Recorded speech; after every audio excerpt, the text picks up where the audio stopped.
이렇게 귀한 날 허락하여 주시고 예배드릴 수 있게 하심을 감사합니다. 온전히 하나님 우리 예배 가운데 임재하시고 하나님 역사하여 주시옵소서. 아버지께 모든 감사 영광 찬양 올려드립니다. 이 모든 말씀 우리 주 예수 그리스도의 이름으로 기도하였습니다. 아멘.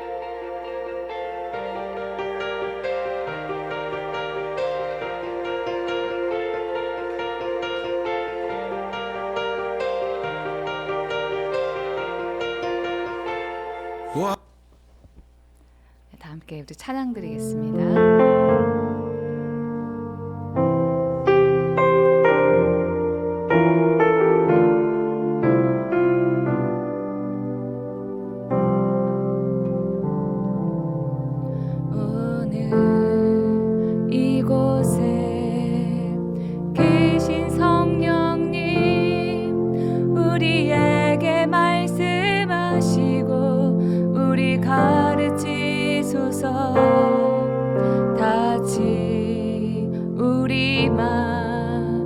열어주시고 주의 빛으로 밝혀 우리를 인도하소서. 오늘 이곳에 계신 성령님 우리에게 말씀하시고 우리 가르치소서.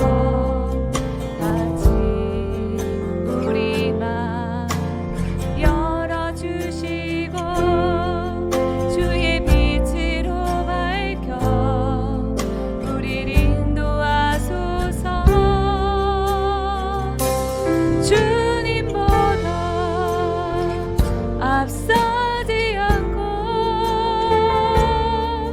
겸손하게 주님의 말씀 기다리니 주님 손에 우리를 인도하 사랑으로 인도하소서.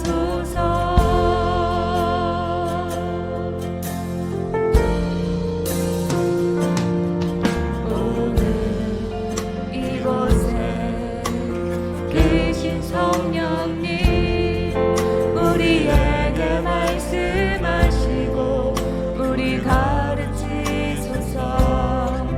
다시 우리 맘 열어주시고 주의 빛으로 밝혀 우리를 인도하소서.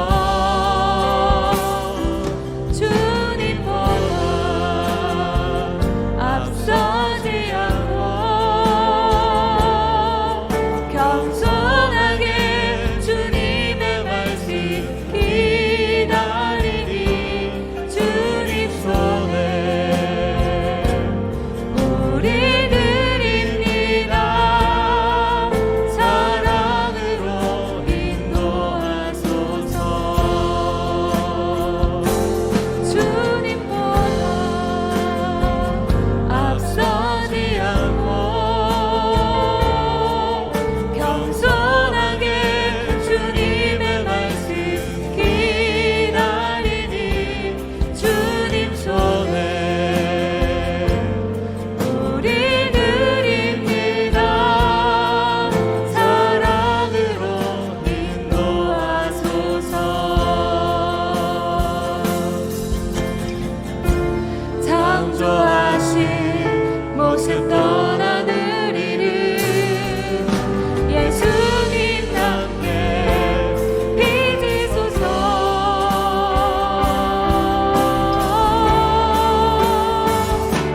부르시면서 찬양하겠습니다.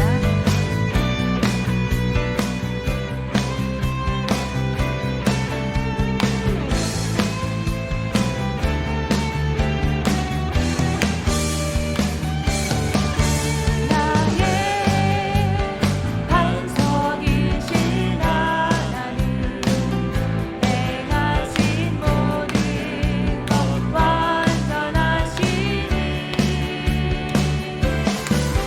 나의 생명 되신 하나님 내게 행하신 일 찬양합니다.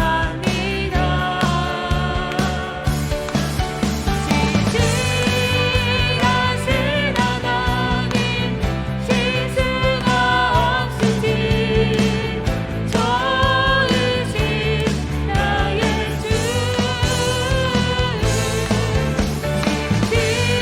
진실하신 하나님 실수가 없으신 좋으신 나의 주 나의 반석이신 하나님 행하신 모든 것 완전하시니 나의 생명 되신 하나님 행하신 모든 찬양합니다.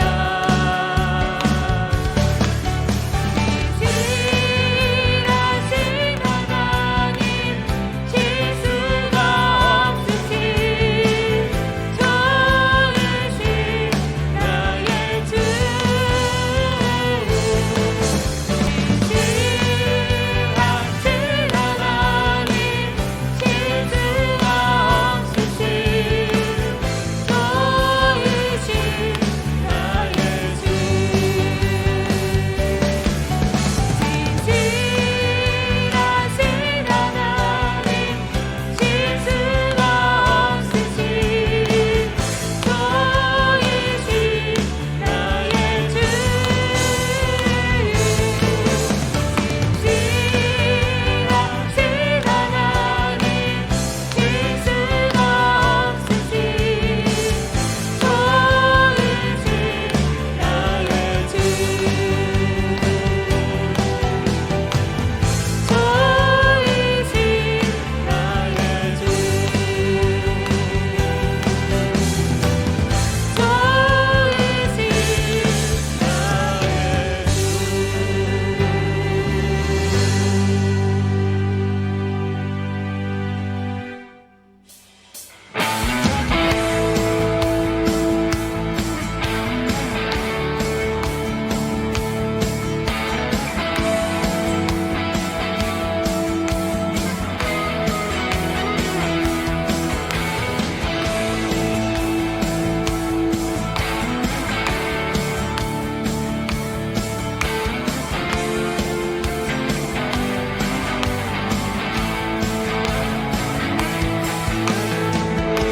나 가난할 때도 나 부요할 때도 언제나 주님을 의지해 이 시험이 와도 감사가 넘쳐도 언제나 주님을 의지해 믿음으로 한 걸음씩 순종하며 걸어가리라 말씀 앞에 다시 엎드릴 때에 주님 손이 나를 일으켜 주시네 주의 사랑 주의 은혜 남은 은혜 나 주 안에 영원히 살리 주의 나라 주의 권세 영원하네 영원히 살리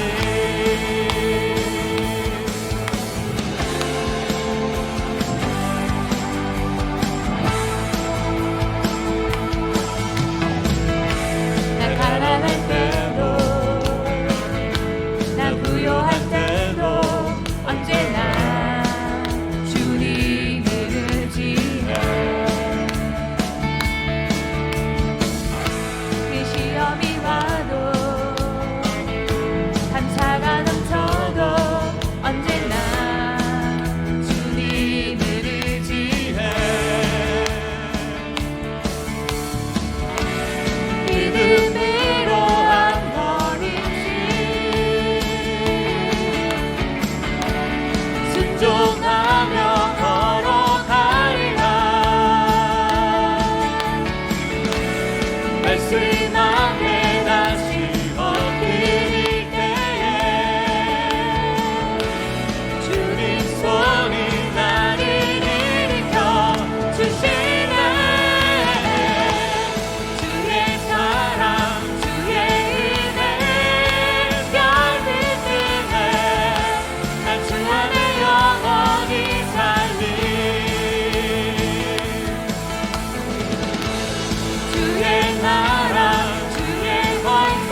따스한 곁을 내어주신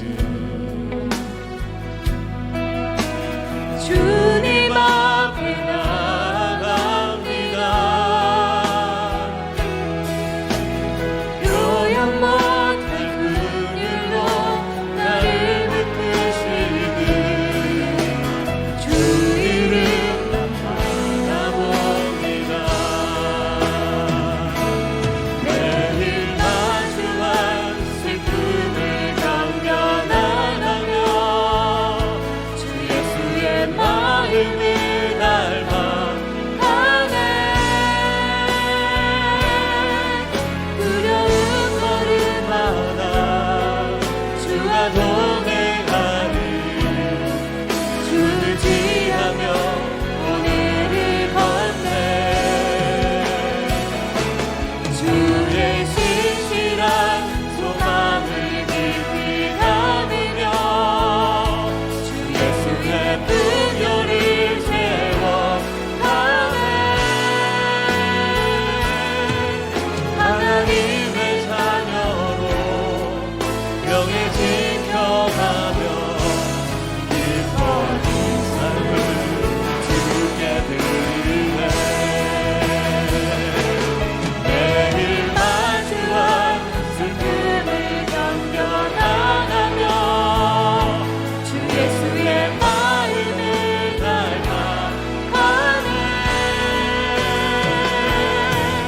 두려운 걸음마다 주가 동행하니 주를 지하며 오늘을 걷네.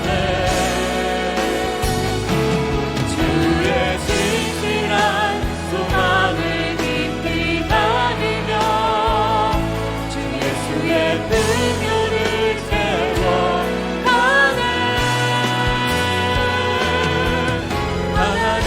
하나님의 자녀로 명예 지켜가며 기뻐진 삶을 주께 드리네. 매일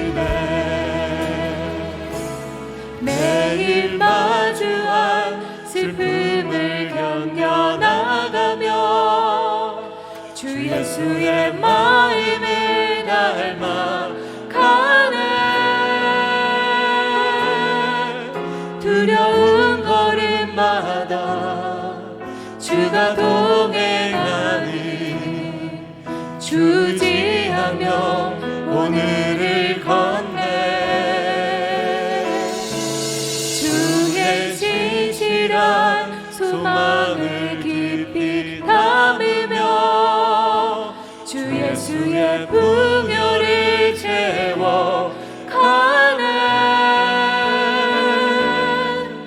하나님의 자녀로 명예 지켜가며 기뻐진 삶을 주께 드리네. 하나님의 자녀로 명예 지켜가며 기뻐진 삶을 주께 드리네.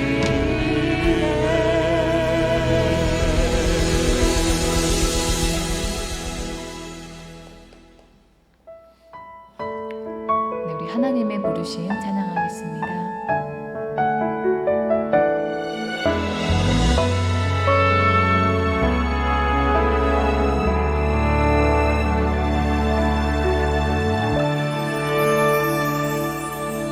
하나님의 부르심에는 후회하심이 없네.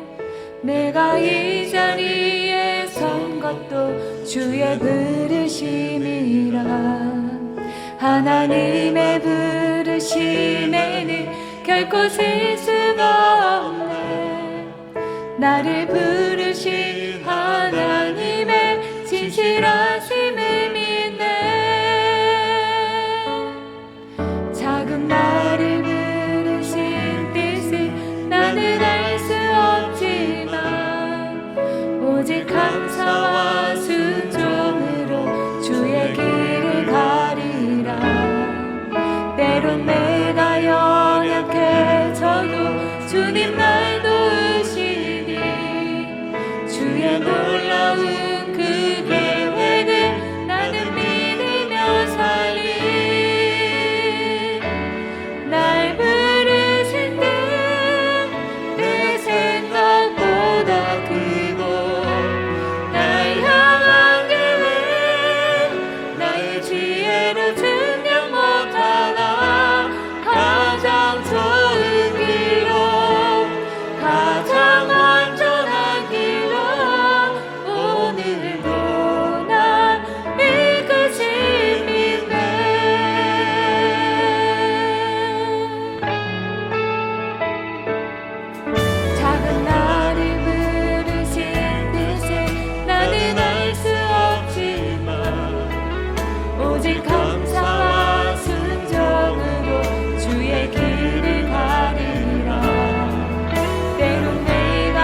사순절 두 번째 주일 묵상으로 기도하겠습니다.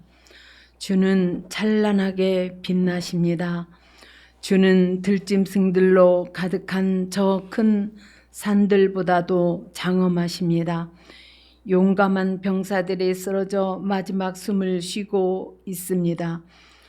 어떤 천사라도 죽음을 막을 자가 없습니다. 하나님, 주께서 큰 소리로 꾸짖으시자 말들과 병거들이 다 엎드러졌습니다. 주만이 두려워할 뿐이십니다. 주께서 노하시면 누가 감히 주 앞에 설 수 있겠습니까? 주께서 하늘에서 심판을 선언하시니 땅이 두려워 떨며 잠잠합니다. 하나님, 주께서 이 땅에 고통하는 자들을 구원하시기 위해 심판하시려고 일어나실 것입니다. 주께서 악에 대해 분노하시며 사람들이 주를 찬양합니다. 주의 분노에서 살아남은 자들은 더 이상 악을 행하지 않을 것입니다. 여러분은 여호와 하나님께 서약하고 그것을 지키십시오. 이웃에 있는 모든 나라들이여 마땅히 두려워해야 할 그분에게 선물을 드리십시오. 하나님께서 세상의 거만한 통치자들을 물리치십니다. 땅의 왕들이 그분을 두려워할 것입니다. 아멘.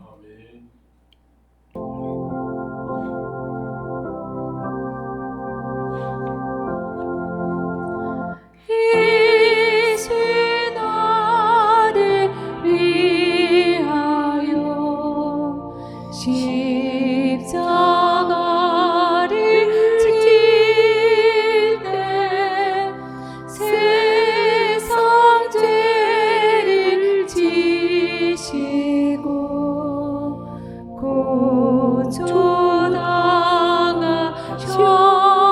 고초당하셨네. 예수님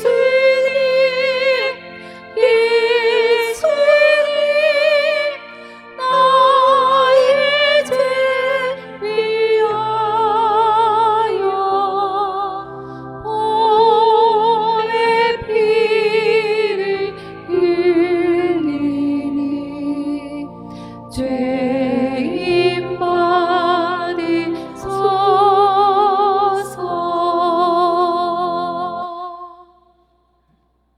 아멘. 다 함께 사도신경으로 신앙을 고백합니다.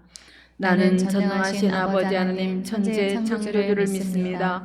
나는 그의 유일하신 아들 우리 주 예수 그리스도를 믿습니다.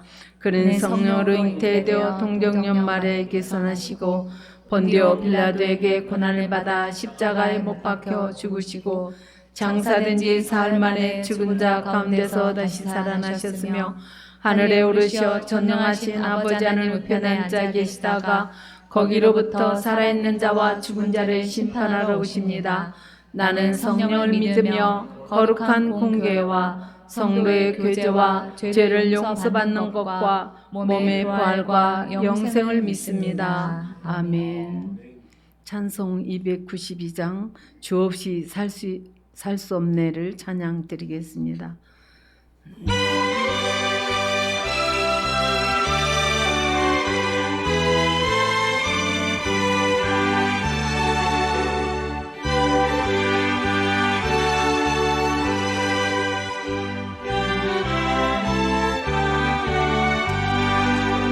죄 없이 살 수 없네. 죄인의 그 주여 그의 귀한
없이 살 수 없네. 내 주는 아신다. 내 영의 깊은 안구 마음의 소원을 주밖에 나의 마음 비알아주리요. 내 마음이 로서 평온케 하시네.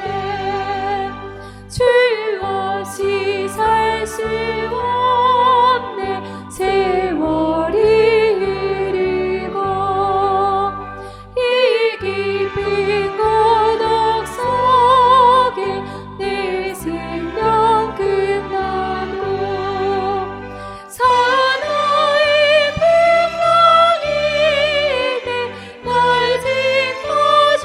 지켜주시니 내 곁에 계신 주님 님이 됩니다.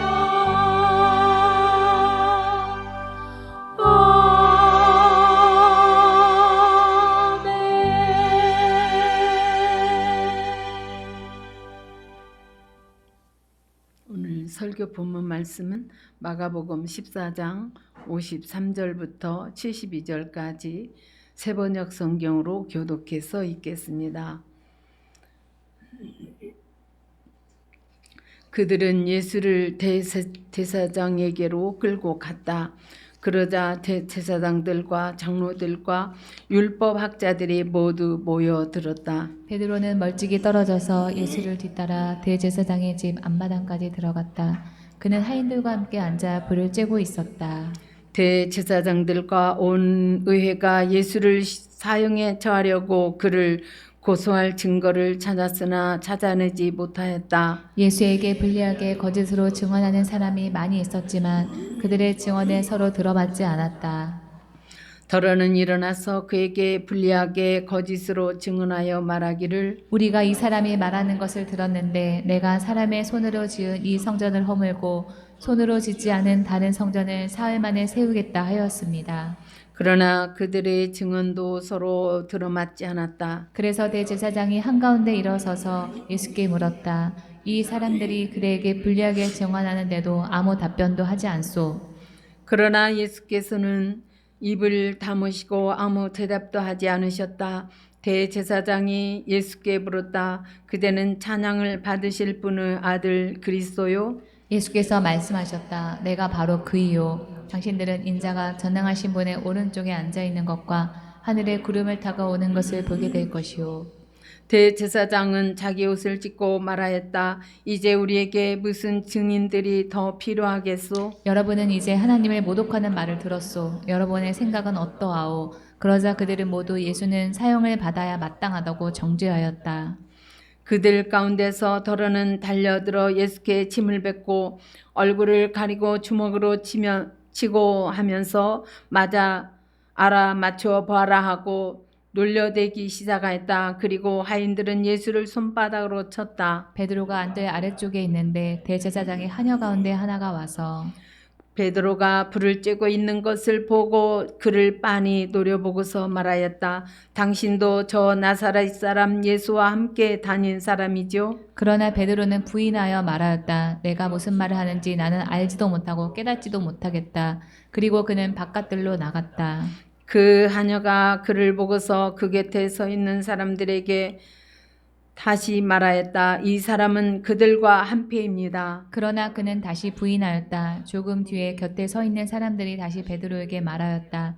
당신이 갈릴리 사람이니까 틀림없이 그들과 한패일 거요. 그러나 베드로는 저주하고 맹세하였다.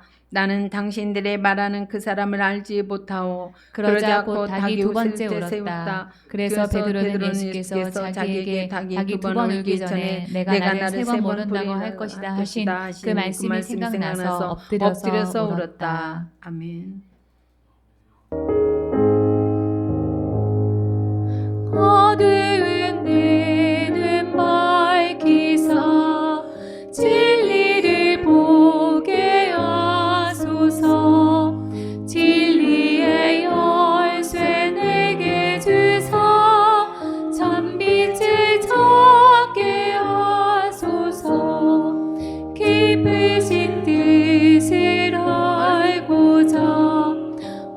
엎드려 기다리오니 내 눈을 뜨게 하소서 성령이여.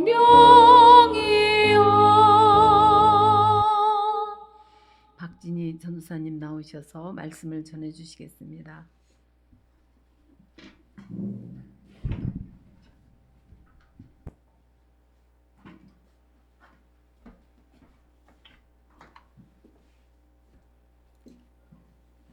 네, 우리가 그 21일 동안 작정을 해서 기도를 하고 있습니다. 지난 3월 10일부터 월요일부터 매일 토요일, 일요일 할 거 없이 매일 우리가 그렇게 8시부터 기도를 하고 있는데요.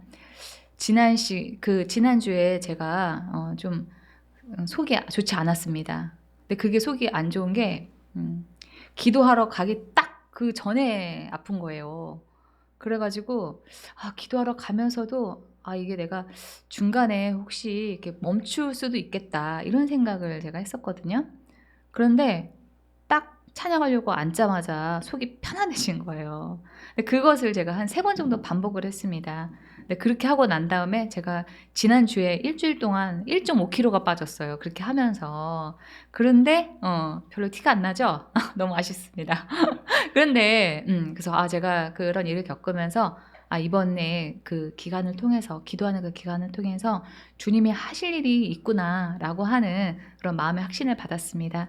그래서 혹시 저희 교회까지 오지 못하시더라도 8시가 되면은 여러분들이 적어도 1시간 아니면 1시간 반에서 2시간 정도는 계속 여러분들이 기도의 자리를 지키면서 하나님이 하실 일을 기대하시기 바랍니다. 네, 오늘은 이 사순절 2번째 말씀입니다.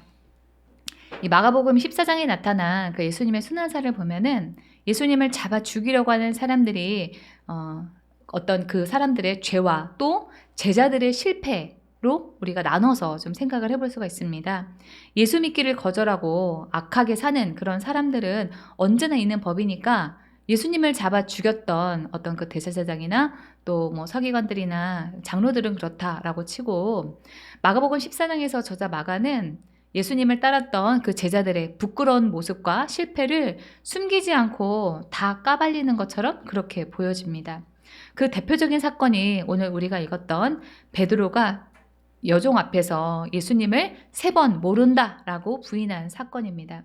그런데 이 마가와 베드로의 관계나 이 마가가 이 마가복음을 쓸 때 당시에 그 상황적인 어떤 배경을 생각을 해보면 이 마가가 왜 마가복음에서 베드로의 잘못을 이렇게 적나라하게 드러냈지? 하면서 고개를 갸우뚱하게 하는 그런 기록이 바로 이 베드로의 부인 사건을 다루고 있는 그 성경의 이 부분입니다. 이 마가복음을 쓸 당시에 마가는 베드로의 영적인 아들이라고 할 만큼 가까운 관계였습니다. 이 베드로전서 5장 14절을 보시면은요. 여러분과 함께 택하심을 받은 바벨론에 있는 자매 교회와 나의 아들 마가가 여러분에게 문안합니다 라고 하면서 지금 이 베드로가 마가를 가리켜서 나의 아들 이렇게 말하고 있습니다. 아버지와 아들의 관계라고 할 만큼 베드로와 마가는 이 아주 가까운 그런 관계였는데도 마가는 베드로의 잘못을 과감하게 구체적으로 기록하고 있습니다. 또 당시에 이 사회적인 배경을 생각을 해보면 마가가 활동하던 이 당시의 로마 제국은 황제를 신으로 섬기라고 강요를 했는데요. 그 당시에 기독교가 이 황제 숭배를 거부했기 때문에 로마 제국은 예수 믿는 사람들을 핍박해서 예수님을 부인하도록 그렇게 만들었습니다. 재산을 뺏고 고문하고 여러분이 다 아시다시피 사자가 있는 곳에다가 던진다든지 이렇게 하면서 예수님을 부인하도록 하는 그런 죄를 짓게 만들었습니다.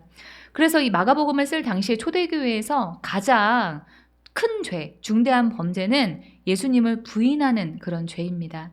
그런데도 마가는 마가복음을 통해서 당시 초대교회의 기둥과 같은 그런 존재인 베드로를 예수님을 부인하는 죄를 지었다라고 예수님을 배교하는 그런 죄를 지었다라고 고발하고 있습니다. 이 마가복음에서 왜 이렇게까지 솔직하게 베드로의 잘못을 기록하고 있는 것일까요? 그것은 초대교회 때의 독자뿐만 아니라 우리에게도 주는 경고이기 때문입니다. 베드로가 잘못한 것처럼 우리도 잘못을 할 수가 있기 때문에 마가는 베드로의 잘못을 세세하게 기록하면서까지 우리에게 베드로와 같은 죄를 짓지 말라라고 경고하고 있습니다. 베드로는 예수님이 붙잡히시기 직전에 네가 나를 3번 모른다고 할 것이라고 하시 그 예수님의 예언의 말씀에 내가 선생님과 함께 죽는 한이 있을지라도 절대로 선생님을 모른다고 하지 않겠습니다 라고 하면서 예수님의 말씀에 대해서 반박을 했습니다. 그러나 단 몇 시간 뒤에 베드로는 예수님을 모르는 사람이라고 3번이나 부인했습니다. 마가는 이러한 베드로의 잘못을 기록하면서 우리도 우리의 신앙과 의지를 자신할지라도 우리도 얼마든지 베드로처럼 실패할 수 있다라고 하는 점을 말해주고 있습니다. 우리는 이렇게 할 수밖에 없는, 그럴 수밖에 없는 죄인입니다. 또 마가는 베드로와 긴 시간을 함께 사역했기 때문에 베드로를 통해 예수님에 대한 이야기를 많이 듣고 예수님에 대한 이야기를 나누었을 것입니다. 그래서 이 마가복음을 쓸 때 베드로가 많은 영향력을 주었고 또 베드로가 한 말들이 그 바탕을 깔고 있었으리라 추정을 하기 때문에 많은 신학자들이 마가복음은 베드로서다라고 말할 정도입니다. 그런데도 이 베드로의 잘못을 마가가 구체적으로 쓰고 있는 이 배경에는 초대교회 시절에 베드로가 이미 자신의 잘못을 숨기지 않고 사람들 앞에서 말했을 가능성이 높습니다. 베드로가 예수님을 3번 부인한 이 사건은 초대교회 안에서 누구나 다 아는 그런 일이었기 때문에 마가가 베드로의 잘못을 마가복음에 기록하지 않았나라고 하는 겁니다. 그 점에서 저는 이 베드로가 이해되지 않습니다. 베드로는 초대교회 때 수장이었습니다. 권력을 가지면 자신의 연약함과 잘못을 드러내기가 쉽지 않습니다. 초대교회 안에서 자신이 제일 높은 위치에 있고 그래서 존경받기를 추구할 수 있는데 베드로는 자신의 죄를 드러내놓고 말했습니다. 얼마든지 자신의 죄를 감추거나 나는 그때 그럴 수밖에 없는 상황과 배경이 있었어 라고 변명할 수도 있는데 베드로는 자신의 잘못을 숨김없이 다 드러냈고 베드로의 아들 마가도 마가복음을 통해서 베드로가 배교한 일을 영원히 모든 사람들이 다 알 수 있게 그렇게 했습니다. 어떻게 그렇게 할 수 있었을까? 저는 베드로도 마가도 이해가 되지 않았는데요. 제가 묵상하고 있는데 주님이 저에게 베드로가 사람보다 하나님을 더 의식했기 때문이다 라고 하는 그런 마음을 주셨습니다. 베드로나 마가나 또 사람보다 하나님을 더 의식했기 때문에 감추고 변명하기보다는 담담하게 자신의 잘못을 인정하고 자신의 연약함을 드러냈습니다. 자신이 잘못한 일을 통해서 다른 사람들이 자신과 같은 잘못을 하지 않기만 한다라고 한다면 나의 죄를 드러내는 것이 낫겠다 했습니다. 베드로가 예수님을 부인했던 그 잘못한 그 일을 사람들이 들으면서 초대교회 때의 그 사람들은 나는 베드로와 같은 예수님을 부인하는 죄를 짓지 말아야 되겠다라고 생각을 했을 것이고 그것이 로마의 핍박 속에서도 당시 기독교인들이 예수님을 부인하지 않고 신앙을 지킬 수 있었던 그 이유였습니다. 베드로는 자신의 잘못을 다 드러내서라도 기독교인들이 예수님을 부인하는 그 배교의 죄를 짓지 않도록 하면서 기독교가 2000년 동안 계속 이어지도록 했습니다. 이것도 저는 순교나 마찬가지라고 생각합니다. 그런 점에서 자신의 잘못을 감추지 않은 베드로나 또 그 아들 마가도 대단하다라고 생각을 합니다. 오늘은 마가복음 14장 43절부터 시작되는 예수님의 순환사를 우리가 보면서 인간이 죄를 짓는 그 모습 그것을 살펴보고 어떻게 하면 우리가 죄를 짓는 일을 반복하지 않을 수 있을 것인가 그것을 생각을 해보겠습니다. 43절 보겠습니다. 예수께서 말씀하실 때 곧 12 중에 하나인 유다가 왔는데 대제사장들과 서기관들과 장로들에게서 파송된 무리가 검과 몽치를 가지고 그와 함께 하였더라. 예수님을 잡기 위해서 칼과 몽둥이를 든 많은 사람들이 왔는데 이 시간이 한밤중이었습니다. 밝은 대낮이 아니라 한밤중에 예수님을 잡으러 왔다는 것은 그들이 지금 뭔가를 잘못하고 있다라고 하는 것을 스스로 드러내는 것입니다. 예수님이 이렇게 한밤중에 잡히시고 하루도 안 돼서 낮 12시에 십자가에 매달리고 또 낮 3시에 죽었는데요. 아무리 고대 사회라고 해도 이렇게 빨리 어떤 한 사람을 죽이는 그런 일은 말이 되지 않는 그런 일입니다. 예수님을 죽이려고 했던 사람들이 예수님을 정죄한 이유는 정치적인 이유이고 또 예수님이 어떤 누구에게도 피해를 준 그런 일이 없는데도 예수님을 한밤중에 잡아가고 또 같은 날에 죽인 그런 일련의 이 과정 자체가 예수님이 불법적인 이유로 인해서 죽었다라고 하는 것을 드러내는 것입니다. 우리 44절, 45절 보겠습니다. 예수를 파는 자가 이미 그들과 군우를 짜 이르되 내가 입맞추는 자가 그이니 그를 잡아 단단히 끌어가라 하였는지라. 이에 와서 곧 예수께 나와 랍비어 하고 입을 맞추니. 네. 예수님을 잡아갈 때는 밤이었기 때문에 식별이 어렵고 또 당시에는 사진이 발달하지 않은 시대였기 때문에 예수님의 얼굴을 아는 사람이 드물었을 것입니다. 그래서 유다가 내가 입을 맞추는 그 사람이 예수다라고 하는 그 신호를 잡으러 온 사람들에게 주기 위해서 예수님의 뺨에 입을 맞췄습니다. 이 양쪽 뺨에다가 입을 맞추는 것은 서양식 인사법입니다. 프랑스어로 비주 또는 베지라고 하는데 아무한테나 이렇게 하는 게 아니고 사적인 자리에서 만났을 때나 아니면은 익숙한 사람한테 하는 그런 인사입니다.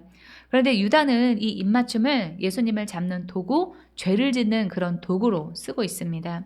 이 마가복음과 같은 기록을 다루고 있는 마태복음 26장에서는 이 장면을 조금 더 자세하게 다루고 있습니다. 세번역 성경으로 보겠습니다.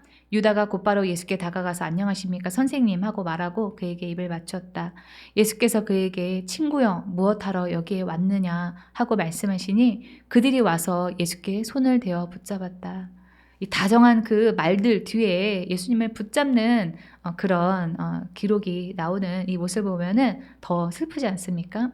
유다는 예수님에게 입맞춤을 하고 있지만 사실은 예수님을 팔아 넘기려고 하는 신호였습니다. 우리도 이런 이중적인 태도를 취할 때가 있습니다. 겉으로는 아닌 척은 하지만 속으로는 온갖 세상적인 욕심과 거짓과 위선으로 가득할 때가 있습니다. 겉으로는 신실한 기독교인처럼 보이지만 속은 그렇지 않습니다. 유다가 처음에 예수님의 제자가 되기로 결심했을 때는 순수했을지도 모릅니다. 그러나 시간이 갈수록 내면이 부패해지고 사탄의 유혹에 넘어가서 예수님을 팔아 넘기기로 약속하고 예수님에게 위선적인 입맞춤을 했듯이 우리도 처음에는 신실하게 예수님을 따르다가 얼마든지 유다와 같이 망가질 수 있다라고 하는 점을 우리에게 말하고 있습니다. 예수님이 잡혀가시는 순간에 또 다른 제자는 칼로 대항을 했습니다. 46, 47절 보겠습니다. 그들이 예수께 손을 대어 잡거늘 곁에 서 있는 자 중에 한 사람이 칼을 빼어 대제사장의 종을 쳐 그 귀를 떨어뜨리니라. 이때 칼을 빼든 사람이 베드로다라고 요한복음은 기록하고 있습니다. 예수님을 잡으러 온 사람들이 칼과 몽둥이를 가지고 왔기 때문에 베드로는 그 사람들하고 똑같이 칼로 대응했습니다. 우리는 믿지면 가만히 있지 못하고 불의에 대해서 같은 불의한 방법으로 대항하려고 합니다. 손해를 보면 같은 방식으로 복수하려고 하는 것이 우리입니다. 그러나 이 마태복음을 보면 예수님께서는 이때 내 칼을 칼집에 도로 꽂아라. 칼을 쓰는 사람은 모두 칼로 망한다 라고 하시면서 순순히 잡혀가셨습니다. 불의의 폭력으로 맞서는 방법은 예수님의 방법이 아닙니다. 또 같은 방식으로 복수를 하면 우리가 망가집니다. 내가 당한 만큼만 복수하는 데서 그치는 것이 아니라 우리는 내가 당한 것보다도 더한 복수를 해야 성이 풀리는 그런 존재이기 때문에 같은 방식으로 대항하다가는 우리도 불의한 사람과 같은 사람이 되어버리게 됩니다. 50에서 52절 보겠습니다. 제자들이 다 예수를 버리고 도망하니라. 한 청년이 벗은 몸에 배 혼니부를 두르고 예수를 따라가다가 무리에게 잡힘에 배 혼니부를 버리고 벗은 몸으로 도망하니라. 이 도망가는 것, 회피하는 것, 이것은 연약함 때문입니다. 그런데 도망가면 문제가 해결되지 않을 뿐만 아니라 부끄럽게 됩니다. 여기서 도망간 청년은 마가복음을 쓴 마가 본인 자신이라고 하는 것이 정설입니다. 이 마가는 예수님이 잡히실 때 끝까지 따라가지 못하고 도망간 자신이 부끄러워서 차마 자신의 이름을 밝힐 수 없었을 것입니다. 그래서 51절에서 자기 이름을 드러내지 못하고 한 청년이 그랬다 이렇게 쓴 것 같습니다. 이 장면에서 대비되는 것은 예수님과 도망을 간 제자들입니다. 왜 예수님은 성경의 말씀을 이루겠다 하면서 당신을 잡으러 온 사람들을 순순히 따라서 잡히고 또 제자들은 그 상황에서 도망을 갔을까요? 답은 이 잡히시기 전에 바로 있었던 그 사건인 겟세마네 동산에서의 기도에 있습니다. 잡혀가는 일이 일어나기 바로 직전에 예수님은 기도를 하셨습니다. 그러나 제자들은 예수님이 기도해야 된다라고 하실 때 육신의 요구를 이기지 못하고 기도하지 못하고 잠을 잤습니다. 기도하면 우리의 영이 강해지기 때문에 문제에 맞서서 싸울 용기가 생기고 그래서 문제 앞에서 도망가지 않게 됩니다. 그러나 기도하지 않으면 우리의 연약함이 우리 안에서 들고 일어나서 우리가 도망가게 됩니다. 그리고는 부끄럽게 되어서 마가처럼 자기 이름을 차마 밝히지 못하는 그런 결과로 이어지게 되는 겁니다. 그래서 우리는 삶의 사건이 일어났을 때 기도해야만 합니다. 그러면서 동시에 문제 상황을 받아들이고 연구해야 됩니다. 왜냐하면 지금 상황이 어떤 상황인지 그것을 알아야 해결책도 보이기 때문입니다. 이렇든 저렇든 도망가면 마가처럼 주님 앞에서든 사람 앞에서든 부끄러운 일이 생길 수 있다라고 하는 것을 기억하시기 바랍니다. 54절 보겠습니다. 베드로가 예수를 멀찍이 따라 대제사장의 집 뜰 안까지 들어가서 아랫사람들과 함께 앉아 불을 쬐더라. 여기서 우리가 주목해서 볼 단어는 멀찍이입니다. 베드로는 예수님에게 가까이 갔다가는 자기도 붙잡힐까봐 두렵고 도망가자니 또 찝찝해서 멀찍이 있었습니다. 여차하면은 도망가야 되겠다고 생각을 해서 거리를 두고 있었는지도 모릅니다. 그러나 그랬다가는 여러분도 다 아시다시피 베드로는 예수님을 부인하게 되었습니다. 멀찍이 있다가 예수님을 부인한 겁니다. 그런 점에서 멀찍이 거리를 두고 있는 그런 태도는 올바른 신앙의 모습이 아닐 뿐더러 그러다가 베드로처럼 실패하게 됩니다. 기면 기고 아니면 아니어야지 신앙에 있어서 우리가 어중간하게 있다 보면은 넘어지거나 실패하게 됩니다. 어떤 목사님이 대학에 다니면서 1학년 때 신앙을 받아들이면서 아주 열성신자가 됐다는 거예요. 그래서 매일매일 교회를 갔다고 합니다. 그런데 이 졸업할 무렵이 되어서 여러 가지 준비할 졸업 전에 그렇게 해야 될 일이 있잖아요. 그래서 내가 매일매일 예전에는 교회 갔지만 이번에 4학년이 됐으니까 졸업할 때가 됐으니까 수요 예배, 금요 예배, 주일 예배만 가야 되겠다 이렇게 생각을 하셨다는 거예요. 그랬더니 나중에는 수요 예배, 금요 예배는커녕 주일 예배도 가기 싫어지더라고 하는 겁니다. 적당히 좀 하자, 좀 거리를 두자 하다가 신앙의 길에서 멀어지게 되는 겁니다. 베드로와 같은 실패를 우리가 하지 않으려면 위기의 때에도 예수님을 계속 따르고 있는 그 태도를 지속적으로 유지를 해야 합니다. 예수님의 옆에 내가 딱 붙어 있겠다. 이렇게 하셔야지 베드로와 같이 예수님을 부인하는 데까지 가지 않게 됩니다. 우리 66절 상반절입니다. 베드로는 아랫뜰에 있더니 제가 이렇게 66절을 두 절로 나눈 이유가 있습니다. 예수님은 윗뜰에서 신문을 당하고 있었고 그때 베드로는 아랫뜰에 있었습니다. 여기에서도 저자 마가가 베드로의 위치를 구체적으로 기록한 것은 이유가 있습니다. 이 앞에서 베드로는 예수님에게 딱 붙어 있지 않고 어떻게 있었다고요? 멀찍이 있었습니다. 그리고 지금은 아래에 있습니다. 이 성경적인 세계관에서 위는 하늘을 뜻하고 아래는 세상을 의미합니다. 베드로가 아래에 있었다는 것은 세상에 가까웠다라고 하는 뜻입니다. 그러다가 결국에는 예수님을 부인했습니다. 66절 하반절 보겠습니다. 대제사장의 여종 하나가 와서 이 여종은 헬라어로 파이디스케로 이 뜻에는 소녀라고 하는 뜻이 있습니다. 나이가 10대 초반 정도 되는 어린 여자의 앞에서 베드로는 두려워서 예수님을 부인했던 것입니다. 예수님을 따르던 12명의 제자 중에서도 으뜸 가는 수제자였고 또 나중에 초대교회 수장으로 바울과 함께 가장 위대한 사도 중에 하나인 이 베드로가 대단한 권력을 가진 사람도 아니고 고작 이 당시 그 법정에서 증인으로도 인정을 받지 못하는 어린 여종 앞에서 예수님을 부인했습니다. 베드로는 예수님을 따라가지 않고 멀찍이서 예수님과 거리를 두고 있었습니다. 그러자 여종의 한마디에도 두려워서 떨었습니다. 두려움은 예수님과 거리를 둔 결과입니다.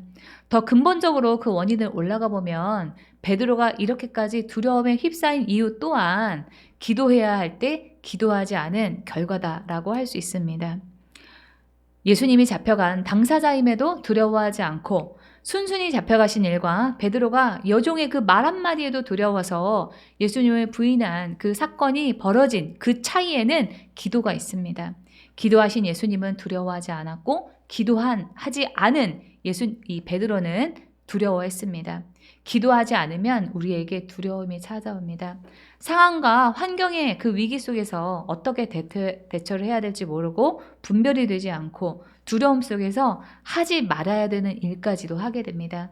불안이 올라오고 두려움이 있을 때 여러분 기도하시기 바랍니다. 67절 보겠습니다. 베드로가 불 쬐고 있는 것을 보고 주목하여 이르되 너도 나사렛 예수와 함께 있었도다 하거늘. 나사렛은 당시에 하층민이 사는 동네였습니다. 이스라엘 주류 사회에서 소외된 곳으로 나사렛 예수는 유대인들이 예수님을 비하해서 부르는 표현이었습니다. 71절 보겠습니다. 그러나 베드로가 저주하며 맹세하되 나는 너희가 말하는 이 사람을 알지 못하노라 하니, 이 베드로가 저주했다는 것은 예수님을 저주했다는 것이 아닙니다. 현대어 성경을 보시면은요. 베드로는 나는 당신들이 말하는 그 사람을 만난 적도 없소. 내 말이 거짓이라면 1000번이라도 받겠소. 라고 하면서 자신에 대해서 저주를 한 겁니다. 이 같은 기록을 다루고 있는 이 누가복음에는 이렇게 저주하며 맹세하는 이 베드로가 이런 말을 할 때 그 순간에 예수님이 베드로를 보셨다라고 기록하고 있습니다. 누가복음 22장 61절입니다. 주님께서 돌아서서 베드로를 똑바로 보셨다. 예수님과 눈이 마주치는 그 순간에 베드로는 얼굴을 들고 예수님을 대하기가 부끄러웠을 것입니다. 그래서 울었다라고 하는데 누가복음에서는 비통하게 울었다라고 나옵니다. 베드로는 자신에 대해서 실망한 나머지 절망했던 것입니다. 이 베드로의 실패는 실패할 수밖에 없는 우리의 그 연약함을 보여주고 있습니다. 믿음이 있는 척, 끝까지 지켜낼 의지가 있는 척 하지만 그것은 다 허세입니다. 베드로가 멀찍이 아랫뜰에 있다가 예수님을 부인했던 일과 같이 우리도 주님에게서 옆에 딱 붙어 있지 않으면, 주님에게서 떨어져 있으면 언제든지 무너지고 실패할 수밖에 없습니다. 그러면 우리가 어떻게 하면 실패를 반복하지 않을 수가 있을까요? 우리는 예수님에게 붙어 있어야만 합니다. 다 함께 좀 읽어볼까요? 시작! 실패를 반복하지 않으려면 예수님에게 붙어 있어야만 한다. 이 도망갔던 마가와 실패했던 베드로는 예수님의 제자 공동체를 이후에도 계속 떠나지 않고 붙어 있었습니다. 그러나 예수님의 제자 공동체를 떠나 있었던 유다는 어떻게 됐죠? 자살했습니다. 부끄러운 일이 있거나 잘못하면 교회에서 사라지시는 그런 분들이 있습니다. 그러나 그러다가 신앙을 잃게 됩니다. 예수님을 부인하고 난 뒤에 베드로는 자신의 잘못에 대한 후회, 또 자신에 대한 그 실망과 나는 안 되는 존재인가 보다 하는 그런 절망감, 좌절감에 빠져 있었을 것입니다. 그러나 그럼에도 불구하고 베드로는 예수님의 그 제자 공동체를 떠나지 않고 있었습니다. 그렇게 했을 때 부활하신 예수님은 베드로를 직접 찾아오셔서 위로해 주시고 베드로에게 내 양을 먹이라 라고 하면서 다시 기회를 주셨고 베드로는 초대교회의 기둥이 되었습니다. 예수님이 잡히실 때 버든몸으로 도망가던 이 마가 또한 그 제자 공동체를 떠나지 않았습니다. 오순절 마가 다락방의 그 성령 강림 사건 때 120명의 사람들이 기도할 수 있도록 장소를 제공한 사람이 바로 마가입니다. 그래서 그 장소를 마가 다락방이라고 부릅니다. 그때에도 이 마가가 제자 공동체 안에 있었다라고 하는 것을 말해주는 겁니다. 이후 비록 이 마가는 바울과 이 바나바와 함께 떠났던 1차 선교 여행 때는 도중 하차해서 바울과 바나바가 다투는 그런 빌미를 제공을 했지만 이후에는 변화가 되어서 베드로에게는 내 아들 마가라고 불리울 정도로 베드로 사역의 동역자가 되었고, 바울이 죽기 전에 마지막으로 쓴 그 디모데후서 4장 11절을 보시면은 내가 올 때 마가를 데리고 오라. 그가 나의 일에 유익하니라 라고 말할 정도로 바울에게 큰 도움을 주는 그런 사람이 되었습니다. 베드로와 마가가 각각 사도로 또 마가복음의 기록자로 영원히 우리들에게 기억될 수 있었던 그 비결은 예수님과 제자 공동체를 떠나지 않고 있었기 때문이었습니다. 부끄러워도 참지 않고 떠나지 않았을 때, 예수님의 옆에 어떻게든지 붙어 있으려고 했을 때 그들의 신앙과 삶이 변화되었고, 그들의 실패와 그 연약함은 간증이 되어서 2000년의 세월이 지난 지금까지도 우리에게 큰 교훈을 주고 있습니다. 제가 지금은 이렇게 여러분 앞에서 설교를 하고 있지만 제 안에도 얼마나 많은 그 패배감과 부끄러움이 있는지 모릅니다. 어떻게든 피하고 싶고 도망가고 싶고 이 자리를 떠나가고 싶다라고 생각을 할 때가 많이 있습니다. 그러나 오늘 실패한 그 제자들을 보면서 그 다음에 또 변화된 제자들의 그 모습을 생각을 해볼 때, 아, 내가 힘들어도 자리를 지켜야 되겠다. 주님이 있으라고 하신 그 자리에서 나의 부족함과 연약함이 아닌 주님을 바라봐야 되겠다라고 다시 한번 결단하게 되었습니다. 제가 한 이 결단이 여러분의 결단이 되기를 바라면서 다 함께 우리 화면에 있는 두 줄 다 함께 읽어볼까요? 시작! 주님이 있으라 하신 자리에서 나의 부족함과 연약함이 아닌 주님을 바라봐야겠다. 네. 실패와 연약함을 딛고 예수님의 옆에 끝까지 붙어 있어서 사도와 마가복음의 그 기록자가 된 베드로와 마가와 같은 인생의 후반 결말부를 이어가시는 기도의 집교회 가족이 되기를 주님의 이름으로 축원합니다. 네, 다 함께 하나님의 음성을 들으면서 오늘 말씀을 마치겠습니다.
시간은 치유와 회복을 위해서 기도하겠습니다.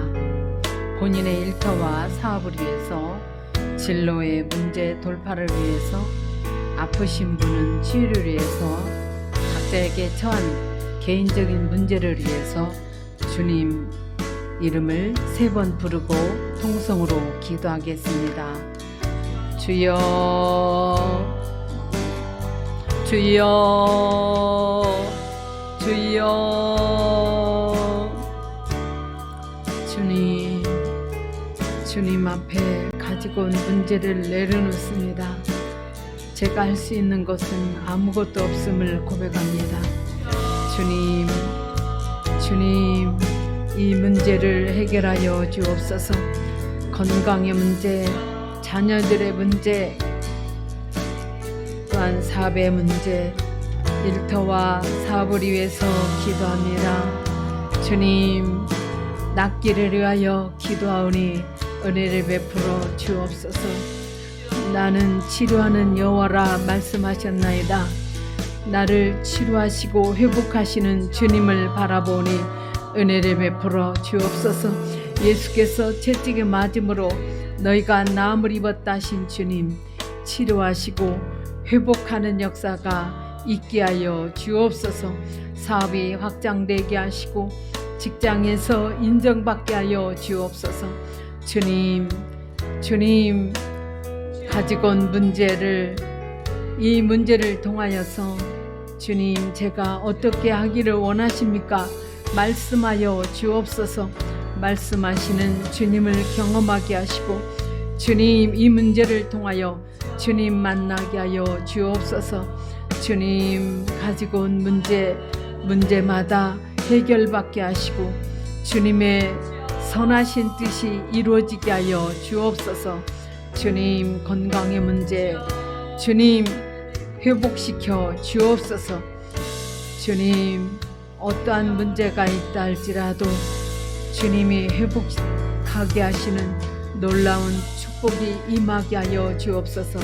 환난 날에 나를 부르라 내가 너를 영화롭게 하리라 하신 주님, 이 환난을 통하여서 주님 만나는 계기가 되게 하여 주옵소서. 그리하여 회복하는 놀라운 축복이 임하게 하여 주옵소서. 예수 이름으로 기도하옵나이다. 아멘.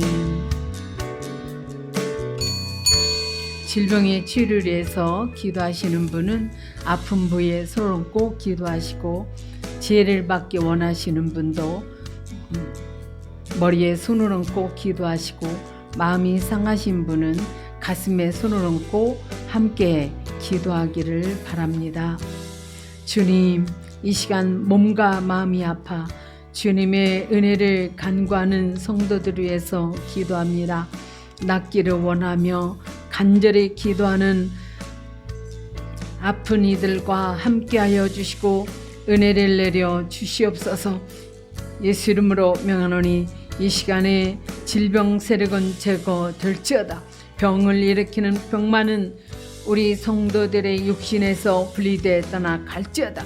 통증을 사라지고 염증은 줄어들고 없어질지어다. 예수 이름으로 명하노니 온몸에 즉각적인 회복이 일어날지어다. 성령님, 지금 이 시간 이곳에 임하사 우리를 사로잡아 주시옵소서. 우리 성도님들이 하는 일에 형통케 하시는 성령의 기름을 부어 주시옵소서. 실수와 사고가 없게 하시고 악한 세력의 위협에서 건져 주시옵소서.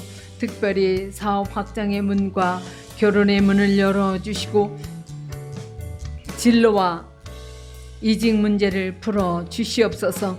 있는 곳마다 머리 되고 꼬리 되지 않게 하시고 눈에 띄는 성과를 내게 하시며 직장에서 인정받는 일 가운데 역사하여 주시옵소서. 우리 성도님들이 처한 현실의 문제가 2025년에 전부 풀어지는 역사가 있게 하여 주옵소서. 모든 것이 돈으로 환산되고 판단되는 세상입니다. 경제적인 어려움으로 고통받고 있는 분이 있다면 용기를 잃지 않도록 주님께서 붙들어 주시옵소서. 우리 성도님들이 기도하며 주님을 붙들면 주님이 먹여 살리시고 어떤 어려운 환경에서도 회복하게 하는 기적을 경험하게 될 수 있다는 사실을 기억하며 소망을 가지고 기도하는 우리 성도들이 되게 하여 주옵소서. 우리 성도님들이 하는 일에 돕는 자들을 보내주시고 지혜를 더하여 주셔서 어려움을 잘 극복할 수 있게 도와주시옵소서. 우리의 몸뿐 아니라 정신과 영혼도 힘차고 건강하게 회복되기를 원합니다. 지치고 상한 영혼들을 위로하여 주시고 그 무너진 마음을 다시 일으켜 세워 주시옵소서. 우울과 무기력과 같은 것들이 우리 성도님들의 삶에 더 이상 어떤 힘도 행사하지 못하게 하시며 작은 일에 흔들리거나 분노하거나 불평하지 않게 하시고 주님이 우리에게 베푸신 사랑과 은혜를 기억하며 어떠한 상황과 환경 속에서도 평강을 누리게 하여 주옵소서. 자신이 삶의 주인이 되어 아둥바둥 사는 인생이 아니라 하나님이 아버지 되시며 우리를 가장 좋은 길로 인도해 주신다는 사실을 기억하며 안식하게 하여 주시옵소서. 예수 이름으로 기도하옵나이다. 아멘. 광고가 있습니다. 돌아오는 3월 30일까지 매일 저녁 8시에 1시간 반에서 2시간 동안 기도회가 있습니다. 이루고자 하시는 기도 제목을 가지고 오셔서 응답 받으시기 바랍니다. 3월 30일은 공동회가 있습니다. 회복의 교회의 부흥과 발전을 위해 시간과 아이디어를 내주시기를 바랍니다. 찬송가 308장 내 평생 살아온 길을 찬양 드리면서 하나님께 준비한 예물을 드리겠습니다.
드린 예물을 위해서 기도하겠습니다.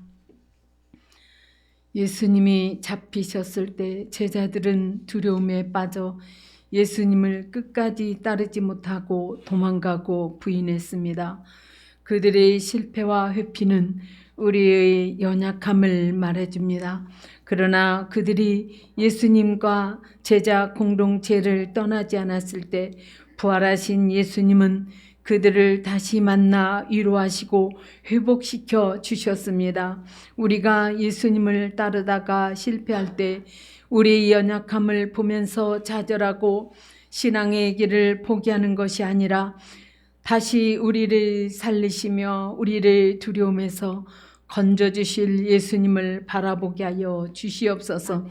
세상에 그 무엇이 우리 인생을 책임져 주는 것이 아니라 주님이 나를 책임져 주신다는 사실을 믿고 주님이 있으라 하신 자리에서 제자의 삶을 묵묵히 살아가는 우리가 되게 해 주시옵소서. 아멘. 자원하는 마음과 기쁨으로 드리는 예배와 헌신을 주님께서 받으시고 영육간의 복을 우리의 삶과 가정과 하는 일에 임하게 하여 주옵소서. 우리 성도님들이 이 땅에서 선한 영향력을 나타내며 어려운 교회를 섬기고 가난한 자들을 돕는 손길이 될 수 있도록 넘치게 물건을 부어 주시옵소서. 아멘. 교회를 위해 헌신하며 애를 쓰는 성도님들에게 하늘문을 여셔서 쌓을 것이 없도록 복을 쏟아부어 주시고 아멘. 우리 성도님들에게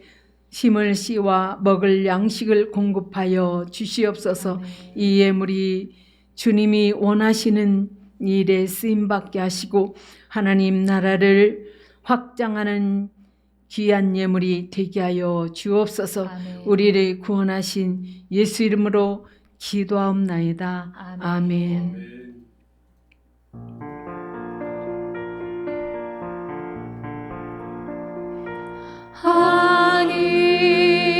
하늘에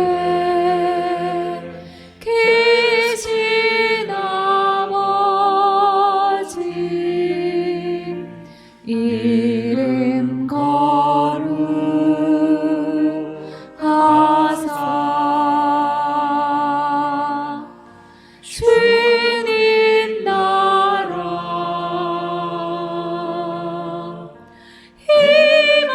임하시고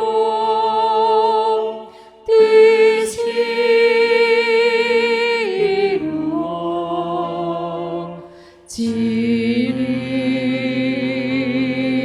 이루어지리이다.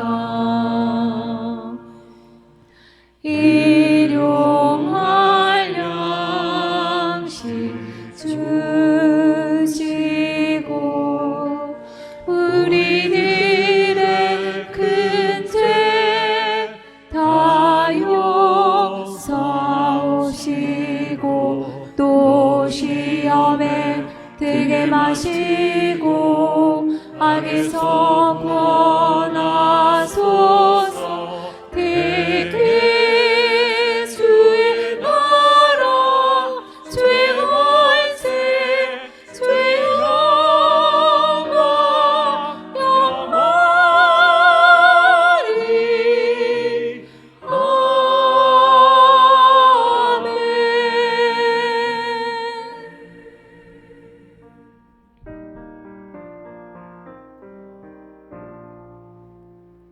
여호와는 내게 복을 주시고 너를 지키시기를 원하며 여호와는 그의 얼굴을 내게 비추사 은혜 베푸시기를 원하며 여호와는 그 얼굴을 내게로 향하여 드사 평강 주시기를 원하노라. 예수님과 교회를 사랑하며 헌신하는 기도의 집 교회와 성도들을 위해 우리 주 예수 그리스도의 은혜와 하나님 아버지의 지극하신 은혜와 성령의 내주 역사하심이 이제로부터 영원토록 함께할지어다. 아멘. 아멘.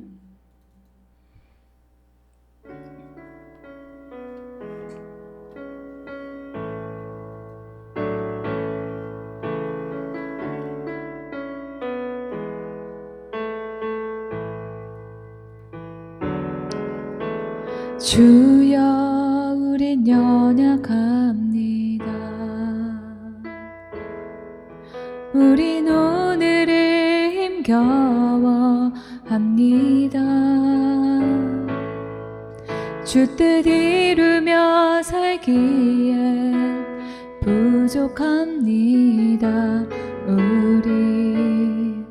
우린 연약합니다. 주여 우린 넘어집니다. 오늘 하루 또 실수합니다. 주의 긍휼을 구하는 죄인입니다. 우리 주만 바라보